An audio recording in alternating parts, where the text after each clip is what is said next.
남극 대륙. 우리가 살고 있는 한반도에선 상상조차 하기 힘든 추위. 지구 환경 변화의 척도이자 천연 자원의 보고. 이곳에 2년간의 공사 끝에 한국의 두 번째 과학기지가 완성되었습니다. 바로 해상왕 장보고의 도전 정신을 이어받은 남극 장보고 과학기지입니다. 대한민국은 세계에서 10번째로 남극에 2개 이상의 상주기지를 가진 나라가 되었습니다.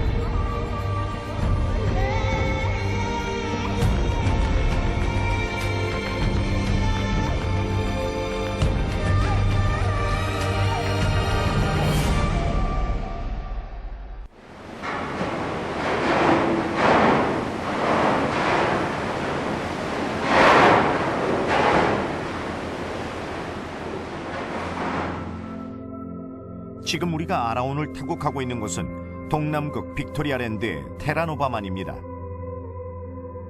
우리나라의 두 번째 남극기지가 세워지는 곳이죠. 남극은 남극 종단 산맥을 기준으로 동남극과 서남극으로 나뉘는데, 장보고 과학기지는 동남극의 빅토리아랜드 북쪽에 위치한 테라노바만에 있습니다.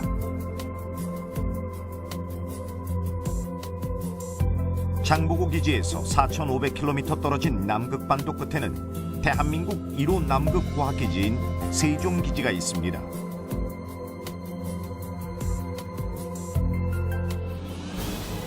(1985년) 남극 관측 탐험대가 첫 발을 내딛고 조사를 펼쳤던 킹조지섬 바톤반도에 1988년 세종과학기지가 지어졌습니다.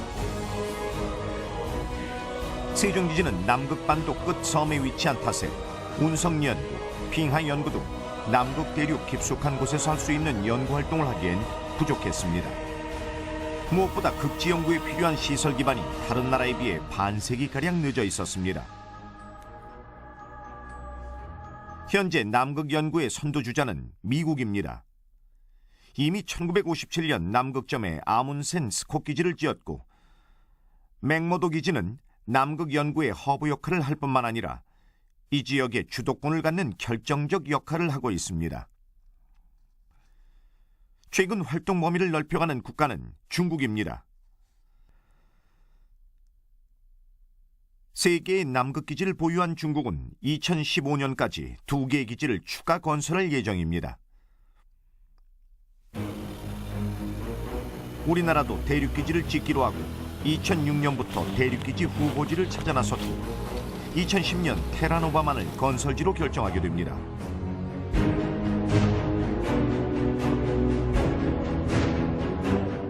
새 기지의 이름은 신라시대 해상왕국을 건설한 장보고의 이름을 따 장보고 과학기지로 정했습니다.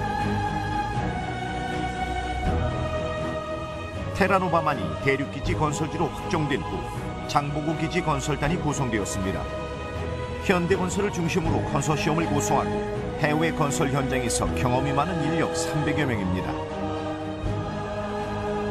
2012년 12월부터 두 척의 내빙 화물선이 평택항을 출발해 남극으로 향했습니다.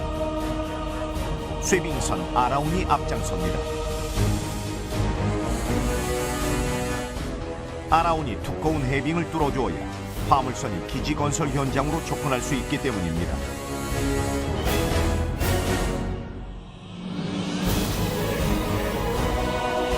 하역장의 얼음이 100톤에 이르는 크레인과 500여 대의 무거운 컨테이너를 견딜 수 있을까 걱정이었습니다.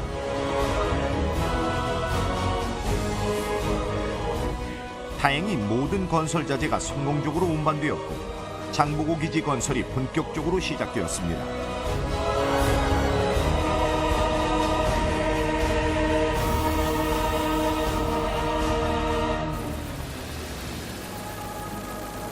먼저 장보고 기지의 중심 건물인 본관동입니다. 본관동은 남극의 혹독한 환경에 견딜 수 있도록 설계되었습니다. 건물에 눈이 쌓이는 것을 줄이기 위해 바닥에 기둥을 받쳐 높게 지었습니다. 눈보라가 몰아쳐도 건물 주변에 쌓이지 않고 바람과 함께 본관동 밑으로 날아가 버리죠. 건물 외벽에는 골프공처럼 홈이 파여 있는데 이러한 과학적 설계는 남극의 매서운 바람과 소용돌이를 감소시켜 눈 피해를 줄여줄 것입니다. 혹독한 남극에서 공사를 할 수 있는 기간은 1년 중 단 2달뿐입니다. 그렇기 때문에 건물의 각 부분을 한국에서 생산했고 남극으로 가져가 조립을 하는 방식으로 신속하게 진행되었습니다. 이렇게 조립된 건물이 각각 연구실이 되고 숙소가 되고 복도가 됩니다. 봉관동을 멀리서 한눈에 보면 마치 비행체 같은 모양을 하고 있습니다. 이곳에서 여름에는 최대 60명의 연구원들이 지낼 수 있고 겨울에는 월동대원 15명이 생활하게 됩니다. 공사 기간은 2년입니다. 외국 기지들은 보통 3년에서 5년에 걸쳐 기지를 완공하지만 우리는 남극 대륙 진출이 늦은 탓에 더 속도를 냈습니다. 통전, 통수, 물과 전기를 통하게 하라. 남극에 지어지는 기지라면 외부의 어떠한 도움 없이 독자 생존할 수 있는 조건을 갖춰야 합니다. 가장 중요한 것이 전기와 물이죠. 발전동은 전기와 물을 장보고 기지 전체에 공급하는 핵심 시설로서 사람으로 치면 심장과도 같습니다. 이곳에 설치된 발전기는 총 3대. 평상시에는 한 대의 발전기만을 사용하고 부족할 경우 2대를 함께 가동합니다. 남은 한 대는 만약의 사태를 대비하기 위한 것이죠. 남극에서는 에너지를 최대한 절약하고 재활용해야 합니다. 발전기를 냉각시키는 과정에서 생기는 온수는 본관동으로 보내 재사용하게 됩니다.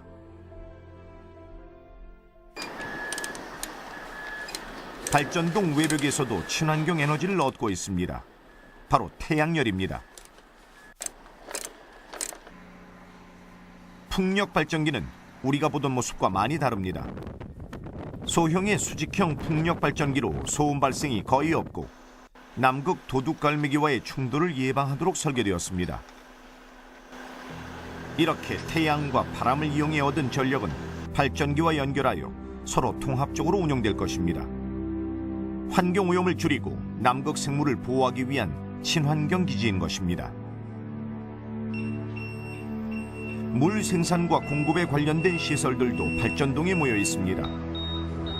바닷물을 끌어올려 먹을 수 있는 물로 바꿔주는 역삼투압 방식의 담수화기,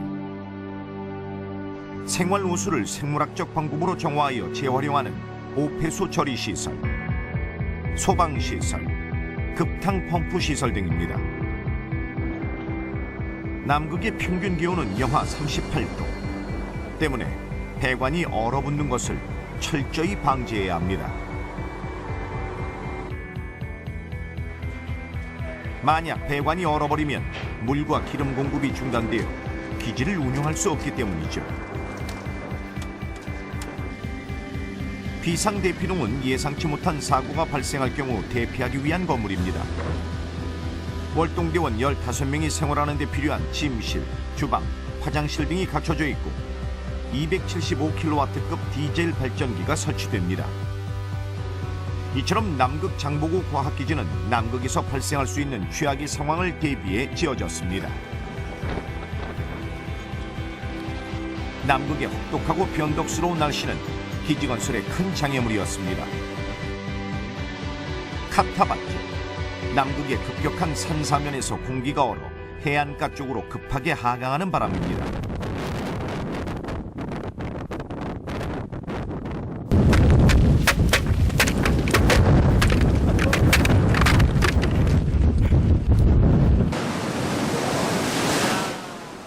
부두 공사가 중단됩니다. 위험해서 안 되겠어. 막 강행하려고 했더니 사람이 막 바다로만 나가겠는데 뭐. 그래서 철수하는 거지, 철수하는 거. 이런 바람에 외벽 판넬 작업은 더욱 위험합니다.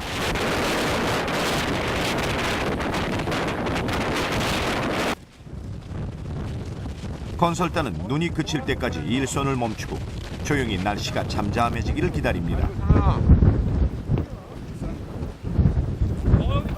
작업은 첫 오폐수 처리 시설 담당 기사는 눈보라가 멈추자 오폐수 정화조 시설로 달려갑니다. 건설 인력들이 아침에 사용한 물과 식당에서 사용한 폐수들이 제대로 정화되고 있는지 점검하기 위해서죠. 이틀에 한 번 오염도를 측정하여 기준치가 넘지 않도록 확인합니다.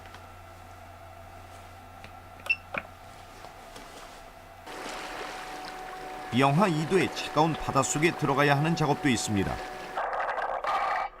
부두공사죠. 다이버는 하루에 4번씩 차가운 물속에 들어가 작업을 합니다. 작업이 힘들지만 남극의 바닷속은 다른 세상입니다. 해조류가 울창한 모습은 아니지만 극한의 환경에서도 살아가는 생명들이 있습니다.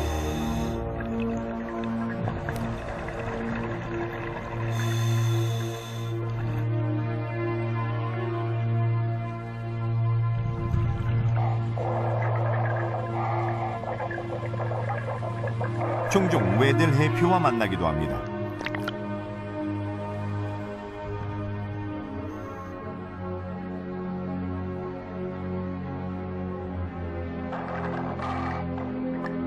다이버들은 차가운 바닷속에 오래 머물 수 없어 50분간 작업을 한 후 몸을 녹이기 위해 물 밖으로 나옵니다.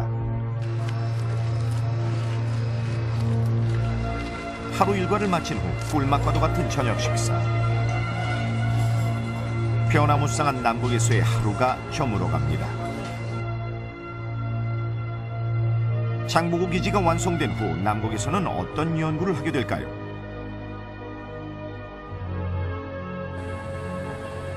극지연구소 운석조사팀이 조사를 마치고 돌아오던 길에 커다란 빙폭포를 만났습니다.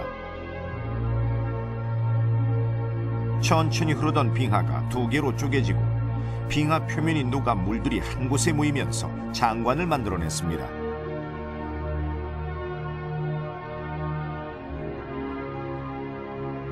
보기 드문 장면이지만 기후변화의 한 면이기도 합니다. 기온이 올라갈수록 더 자주 볼 수 있을 것입니다.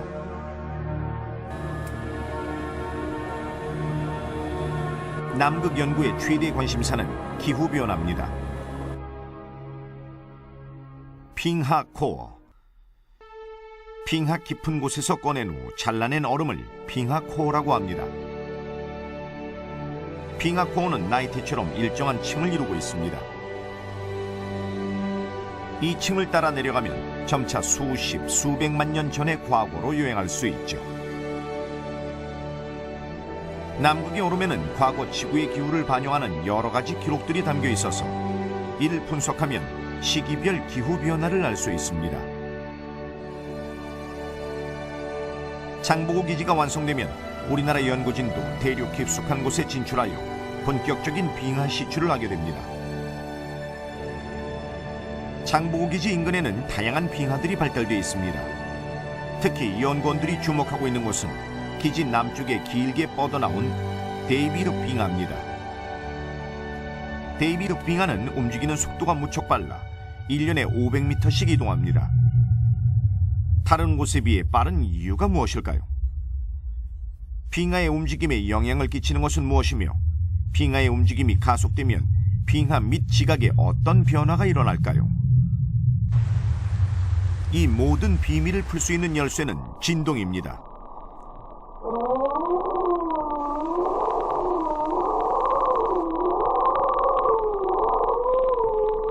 이 소리는 빙하가 움직일 때 발생하는 진동음을 녹음한 것입니다.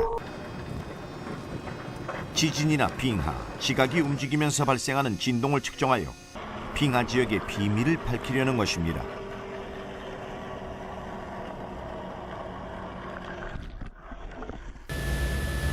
이를 위해 데이비스 빙하, 멜버른산 등 장보고 기지 주변 곳곳에 지진계를 설치합니다. 빙하가 녹으면서 로스의 해수 변화도 동시에 조사하고 인공위성에서 촬영한 영상을 분석해 빙하의 움직임을 관측하기도 합니다. 대자연은 유기적으로 움직이고 있습니다. 그렇기 때문에 각각 다른 빙하지역, 대기권, 생물권 현상을 통합해 복합적으로 해석하고자 하는 것입니다. 기지 주변 독립동에는 이러한 연구를 위해서 다양한 관측 장비들이 설치되어 있습니다. 인공위성에서 촬영한 영상을 수신하는 안테나, 대기 구성 물질 관측동, 우주기상 관측동에 이르기까지 이제 남극 대륙의 비밀이 이곳에서 밝혀질 것입니다. 2년간의 공사 끝에 장보고 과학기지 본관동의 공사가 마무리되었습니다. 본관동은 생활시설과 연구시설로 구분됩니다. 생활시설은 2인실과 4인실로 이루어진 침실, 외과 수술이 가능한 병원, 식당, 체력 단련실 등으로 이루어져 있고, 연구시설에는 생명과학, 지질운석, 지구물리연구실 등이 갖춰져 있습니다.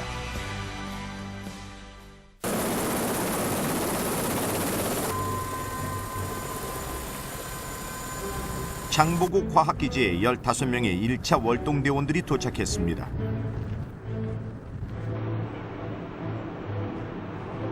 남극 대륙에 기지를 지은 후 첫 월동이기에 극지 월동 경험이 많은 베테랑들로 1차 월동대를 꾸렸습니다.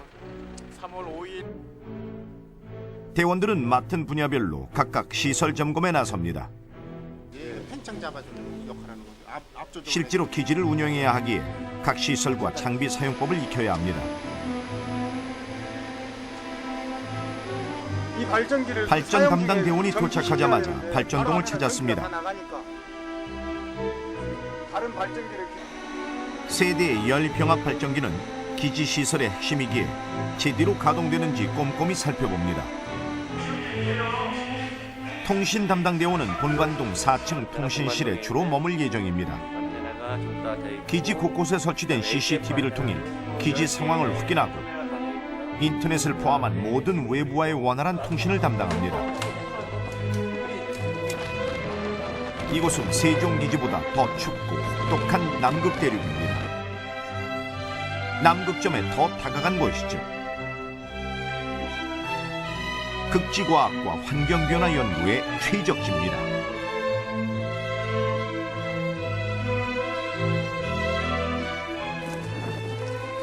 강창희 국회의장이 준공식에 맞춰 국회의원들과 함께 장보고 기지를 방문했습니다. dim플을 만드신 이유가 꼴뽕처럼 병을 줄이는 거죠. 그 연구소장입니다. 헬리코프로. 예. 국립과학재단. 미국, 이탈리아 등 인접기지 대표들도 장보고 기지 준공을 축하하기 위해 찾아왔습니다. 뉴질랜드 남극연구소 박근혜 대통령은 영상 메시지를 통해 장보고 기지 준공을 축하했습니다. 진심으로 축하합니다. 해상왕 장보고의 진취적 기상과 개척 정신을 이어받아 우리나라 극지 탐사에 새로운 지평을 열어주기를 기대합니다. 개척하는 또 하나의 연구 기지를 세웠습니다. 우리 대한민국 국민에게 이것은 세종기지 그리고 북극의 다산기지와 더불어 거대한 과학의 영토요 정신의 영토입니다. 이 모든 것이 실현되기까지는 한 걸음 한 걸음 저희들은 정말 새로운 도전이었습니다. 새로운 도전이 시작되는 역사적인 날. 장보고 기지 월동대원을 위한 응원 메시지 등이 담긴 타임캡슐을 기지 내에 묻었습니다. 타임캡슐은 30년 뒤인 2044년에 개봉될 예정입니다. 장보고 기지를 뒤로 하고 건설단과 아라온이 철수합니다. 앞으로 월동대원들은 기지에 남아 본격적으로 우리나라 두 번째 남극기지의 운영을 시작합니다.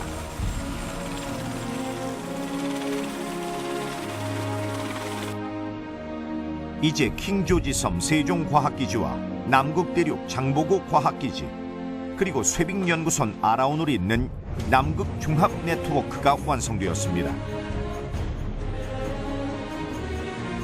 1985년 남극 킹조지섬 바톤반도에 태극기를 처음 꽂은 후 1988년 세종과학기지, 2014년 장보고 과학기지 준공에 이르는 남극 진출 역사의 새로운 도약기를 맞이했습니다. 우리는 남극 장보고 과학기지를 기반으로